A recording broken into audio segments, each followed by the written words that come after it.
Hey everyone, how's it going? My name is Matt Jarbo. This is $3 Theater, and we have a bit of news, a bit of hot goss, a little bit of scoop dropping in from the Hollywood Reporter, talking about how Game of Thrones is now being eyed as a dramatic animated series, which is interesting, to be honest with you, but I'm definitely not against it.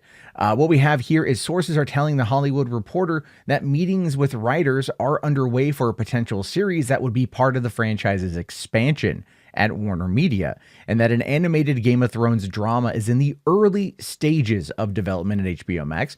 This is coming in from multiple sources. Meetings with writers for the adult-leaning project would be similar in tone to the flagship series are already underway. No deals have been made, and there's still a possibility that the animated series will never come to fruition. And of course, HBO Max has declined to comment. Well, if you recall, a couple days ago, there were talks, there was that story that broke about Harry Potter and there being a new Harry Potter series in development at HBO Max.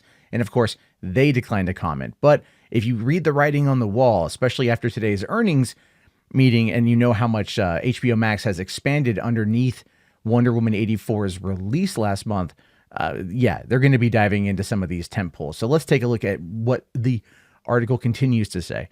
The animated idea is part of a larger strategy to expand the world of creator George R.R. Martin's fantasy drama.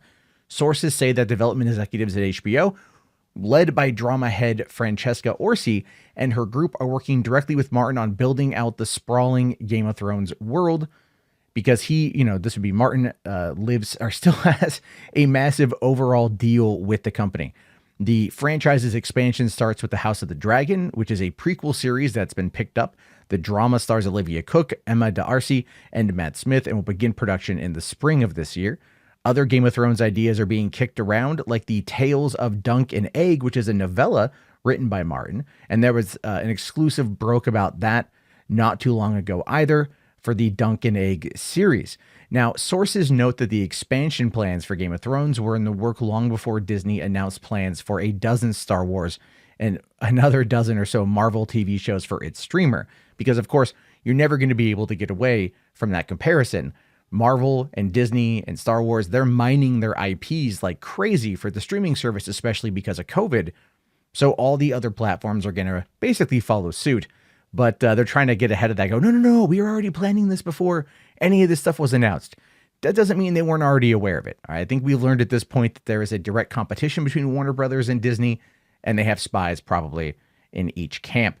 Now, while HBO previously developed a number of other Game of Thrones prequels that did not move forward, the emergence of HBO Max has placed a greater importance on building out Martin's sprawling universe.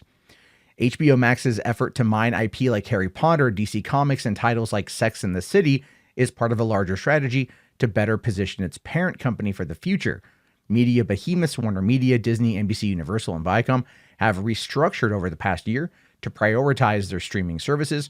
Embracing the intellectual property is a central part of building up streaming services to appeal to subscribers. And that they bring up Viacom, CBS, and Star Trek, as well as apparently a scripted Godfather series, which that's new to me. And what? Now, a veteran literary agent here says, in the face of massively expanding verticals, people have to make choices about what services they want based on what they can provide them. HBO Max is going to look in their library and they're going to exploit everything that they can. And we've already known about this, right? There's a reason why they're dropping $70 million on the Snyder Cut. There's a reason why they're doing all of that stuff. We already get this. However, when it comes to Game of Thrones, it's a bit more specific. There's a bit more going on there. And this actually comes in to an article earlier this month where they talked about how HBO lost half of its viewers after Game of Thrones ended. And if you follow the trajectory of the popularity of Game of Thrones, nothing matched it on HBO. Even now, nothing's matched it just yet. And yeah, a lot of people left. So according to this particular article, now a new report reveals that HBO's key audience dropped by more than half following the end of its hit fantasy series Game of Thrones. The show, based on A Song of Ice and Fire novels, was a genuine pop culture phenomenon, crossing over demographics and becoming a cultural touchstone for the 8 seasons it was on air. It started an ensemble cast and dominated ratings while it was on, despite disappointing fans with its lackluster, and some say, terrible season 8. I like season 8, to be honest with you. I come at me, bro, on that one, but yeah, I get there was complaints for it. Now it says, as a result, Game of Thrones' popularity, HBO became one of the most watched cable networks in the United States and dominated award seasons for a number of years. However, following the show's end, the network has struggled to produce a show with the same crossover appeal. Shows like Watchmen were produced to help fill in the gap, but failed to capture anywhere near the same ratings. Never mind the fact that they were a limited event series.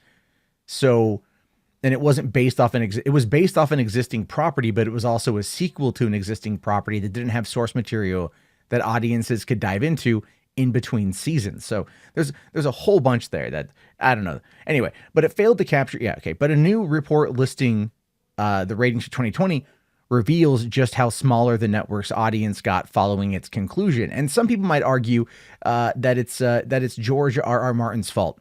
The way he ended up leaving the series kind of hanging in the lurch and the way he screwed over Dan and Dave is still, in my mind, pretty reprehensible for a creator to do. And the fact that he still has a deal with HBO and they're still mining all of these things, I just find it to be personally a little bit on the disgusting side, to be fair. But that, of course, is just me. It doesn't mean I'm not going to watch anything that he puts out. It just means that I'm not going to give it as much I'm just not going to put much stock into it until I can actually see it. And I think that's a fair assessment. But I did go and use Toon.me to see what Jon Snow would look like as an animated character, so you guys can get a funny look at that right here. I think it would work out okay if they went an animated route. They probably would go more in line with maybe what Netflix is doing with Castlevania or something along those lines. But I think if done well, Game of Thrones animated could be very fascinating. I just hope they don't try to go to some anime studio and get them to make it, because I think that's going to be kind of ridiculous. Stick with an American or Western-based animation company, and I think you're going to get some pretty interesting looks coming out of it. But then, of course, that is just my personal opinion. I do want to hear what you guys have to say about this, so be sure to leave a like, leave a comment, slap that subscribe, and I'll talk to you all later. Have yourself a great day. Thanks for watching, and peace out.